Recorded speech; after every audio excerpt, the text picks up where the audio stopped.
बच्चों, the question says three natural numbers are taken at random from the set A, which is defined as x greater equals to 1 and less equals to 100, where x belongs to natural number. Then the probability of the arithmetic mean of the number taken is 25. Then four options A, B, C, D are given. We have to choose the correct one. तो यहाँ पे question ये कह रहा है कि कोई भी तीन नंबर हमने रेंडमली सेलेक्ट किया इस सेट में से। ये सेट में जो नंबर्स अवेलेबल है वो 1 से लेकर के 100 तक अवेलेबल है। इन तीनों नंबर्स को ऐसे चूज किया गया है कि इन तीनों नंबर्स का अर्थमेटिक मीन 25 है। तो इन नंबर्स को चूज करने की प्रोबेबिलिटी बताइए। तो यहाँ पर इस क्वेश्चन को सॉल्व करने के लिए हम की कंसेप्ट यूज करेंगे। तो यहाँ पे की कंसेप्ट होगा आपका प्रोबेबिलिटी का formula. Probability of an event is equals to number of favorable outcomes, जितने भी आपके favorable outcomes हैं, divided by number of total possible outcomes of the given experiment. अब यहाँ पर एक और फॉर्मूला हम यूज करेंगे, NCR is equals to NC n minus R। अब यहाँ पर देखिए टोटल पॉसिबल आउटकम्स क्या होंगे। तो टोटल पॉसिबल आउटकम्स हमें चूज करना है कितने में से, 100 में से तीन नंबर्स को चूज करना है। तो ये हो गया आपके पास 100C3 and this can be written as 100C 100 minus 3, this is equals to 100C97। इसको हम लिख सकते हैं। अब देखिए तीन नंबर्स जो है उनको हम ABC लेट कर लेते हैं। Let the numbers are ABC।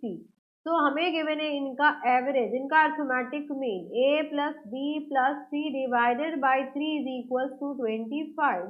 So from here we can say that sum of these three numbers will be 75. इन तीनों नंबर्स का सम कितना हो जाएगा, 75।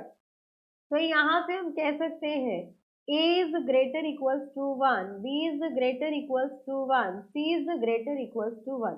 ये तीनों ही नंबर्स मेरे डेफिनेटली ग्रेटर इक्वल्स टू 1 होंगे बिकॉज इनका सम है 75। तो यहाँ पर हम अगेन लेट करते हैं, let A is equals to A dash plus 1, because कम से कम A जो है वो किसी एक A dash नंबर से एक तो ज्यादा होगा ही होगा।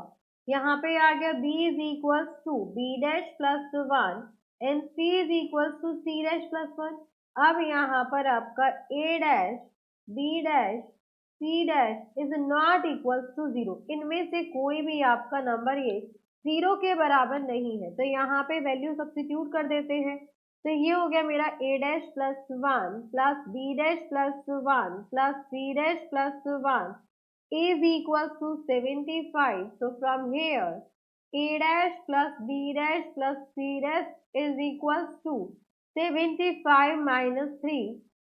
तो दिस इज इक्वल्स टू 72।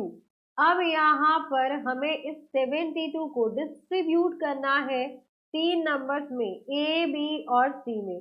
तो यहाँ से आपके पास डिस्ट्रीब्यूशन का फॉर्मूला लग जाएगा। तो यहाँ से आएगा आपके पास number of ways of distributing 72 in 3 elements. तो यहाँ से हो गया हमारे पास number of ways of distribute करना है किसको, distributing 72 among A, B, C। तो यहाँ से आ जाएगा आपके पास दिस इज इक्वल्स टू, ये हो गया आपके पास N plus R minus 1 C और ये होता है आपके पास R माइनस 72 है। 72 को डिस्ट्रीब्यूट करना है और R इज इक्वल्स टू 3 है, तीन लोगों में डिस्ट्रीब्यूट करना है। तो यहाँ से आ जाएगा आपके पास this is equals to N इज 72 plus R minus 1 C R minus 1, तो this is equals to 74C2।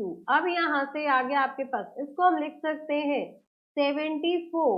74 minus 2 कर देंगे तो ये हो गया आपके पास 72। तो रिक्वायर्ड प्रोबेबिलिटी आ जाएगी यहाँ से आपके पास, probability of the given event will be favourable outcome 74C2 upon यहाँ पर टोटल पॉसिबल आउटकम 100C3, और ये आपका हो सकता था probability of event is equals to 74, ये हो गया आपके पास 72 अपॉन 100, ये हो जाएगा आपके पास 97। तो इन दोनों में से जो भी आपको ऑप्शन गिवन होगा that will be our required answer. अब यहाँ पर हम ऑप्शंस को चेक करते हैं। तो यहाँ पर देखिए ऑप्शन गिवन है हमें इस फॉर्म में 74C2 100C3, so this is our final answer. यहाँ पे भी देख लीजिए कौन सा आपका करेक्ट आंसर हो जाएगा, this is your final answer. So hope you understood it very well. Thank you so much. Best of luck.